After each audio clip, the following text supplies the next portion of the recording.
तो स्टूडेंट्स, हम MA pre final की सामाजिक और धार्मिक सुधार आंदोलन को पढ़ रहे थे। हमने हमारा टॉपिक लिया था राजा राम मोहन राय, दयानंद सरस्वती। उसी क्रम में आगे हम आज स्वामी विवेकानंद के ऊपर चर्चा करेंगे। तो स्वामी विवेकानंद भारत की महान आत्मा थे, जिनके प्रति वर्तमान पीढ़ी ऋणी है और भावी पीढ़ी सदैव ऋणी रहेगी।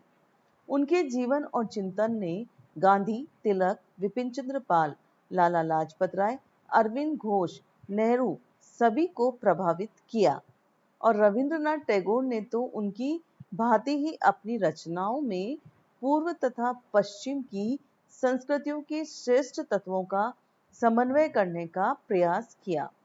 विदेशों में भारतीय संस्कृति की महानता को, धर्म के सार्वदेशिक स्वरूप को उन्होंने जितने स्पष्ट और तार्किक रूप में देखा, वैसे उनके पूर्व में न किसी भारतीय ने किया था और न ही उनके कोई बाद में किसी ने किया। स्वामी दयानंद के बचपन का नाम नरेंद्रनाथ था। 1881 में उनकी जो भेंट हुई थी वो रामकृष्ण परमहंस से हुई और ये भेंट उनके जीवन में क्रांतिकारी मोड़ लाई। 1886 में जब रामकृष्ण की मृत्यु हो गई, तब विवेकानंद ही उनके प्रमुख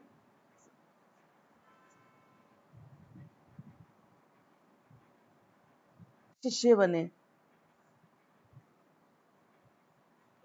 अब आगे हम देखेंगे कि किस तरह से उन्होंने अंतर्राष्ट्रीय सम्मेलनों में भाग लिया और भारत का वहाँ गुणगान किया। हिंदी भाषा को उन्होंने अपना मेन मुद्दा बनाया। ये सारी चीजें हम देखेंगे।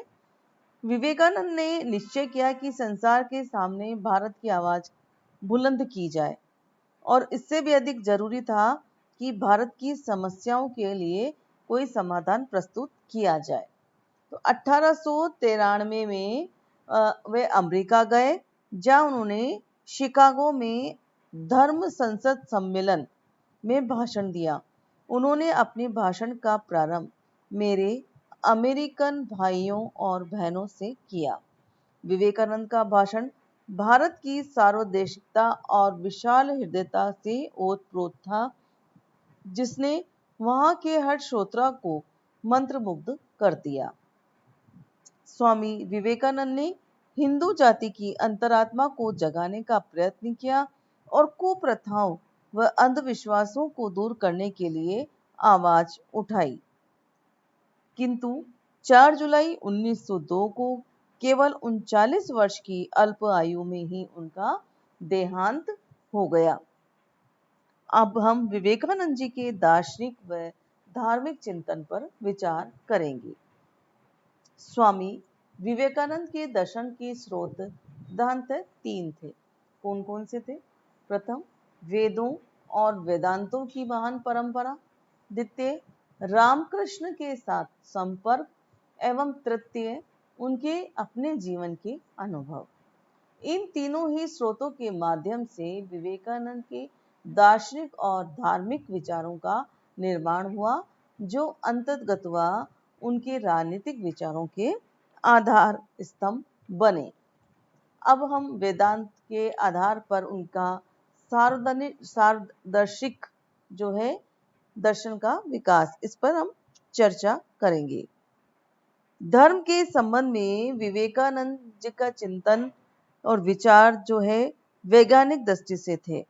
धर्म उनकी दृष्टि में एक प्रबल शक्ति थी। उनका स्पष्ट मत था कि मानव जाति के भाग्य निर्माण में जितनी शक्तियों ने योगदान दिया और दे रही है, उन सब में धर्म के रूह में प्रकट होने वाली शक्ति से अधिक कोई महत्वपूर्ण नहीं है। विवेकानंद ने धर्म को सामाजिक संगठन और सहयोग को मूल शक्ति माना। धर्म के क्षेत्र में विवेकानंद संकीर्णता और रूढ़िवादिता को समूल नष्ट कर देना चाहते थे।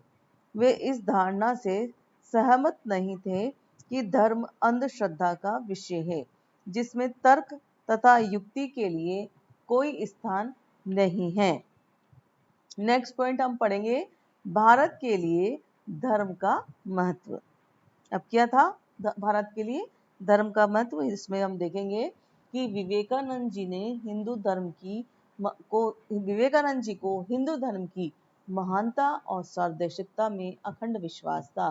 वह यह कहते अगाधते नहीं थे कि पृथ्वी पर ऐसा कोई धर्म नहीं है जो हिंदू धर्म के समान इतने उच्च स्वर से मानवता के गौरव का उपदेश करता हो, पर उन्हें पीड़ा इस बात की थी कि पाखंडी पंडितों और पुरोहितों ने धर्म के नाम पर स्वार्थ का विकास कर हिंदू धर्म को कलंकित किया था।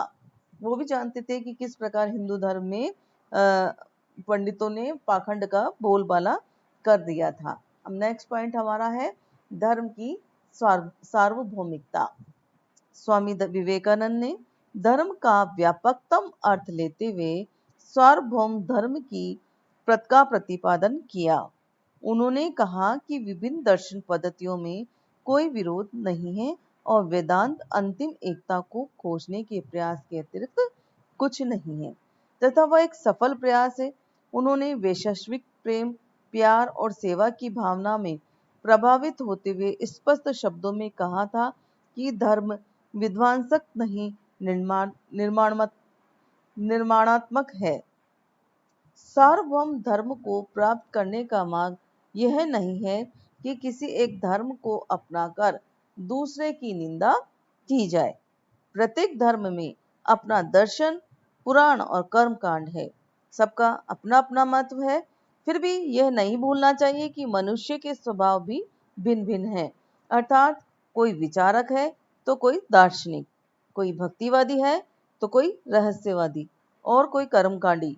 यही कारण है कि योग के ध्यान योग, राजयोग, हठ योग, भक्ति योग और कर्म योग आदि कितने ही भेद बताए गए हैं, जबकि लक्ष्य सबका एक ही है और वह है आत्मा की प्राप्ति।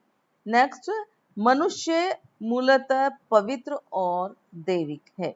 इस संबंध में विवेकानंद जी ने क्या विचार व्यक्त किए हैं कि स्वामी विवेकानंद कहते हैं कि ईसाई धर्म के इस विचार को ठुकरा दिया कि प्रत्येक मनुष्य पापी है।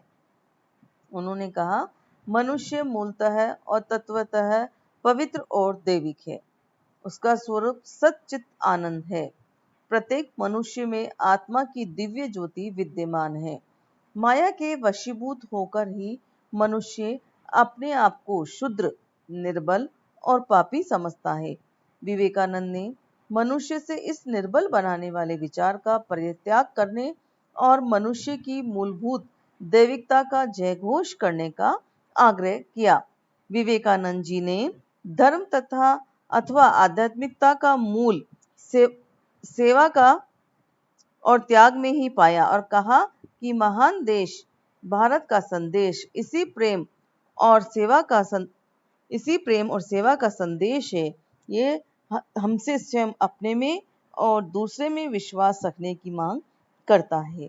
वेदांत धर्म मानव निर्माण का धर्म है, शक्ति का धर्म है, जिसका निष्ठा से पालन करने पर प्रत्येक मनुष्य वीर, साहसी और पवित्र बन सकते हैं। तो ये था हमारा विवेकानंद जी का चरित्र। ये हमारे सामाजिक और धार्मिक सुधार आंदोलन के टॉपिक्स चल रहे हैं। इसके बाद हम जो नेक्स्ट टॉपिक लेंगे वो है हमारी थियोसॉफिकल सोसाइटी, लेकिन इसको हम आगे वाले अपने स्लाइड्स में देखेंगे। तो आज के लिए हमारा ये विवेकानंद टॉपिक है, इसको आप ध्यान से देखें। Thank you.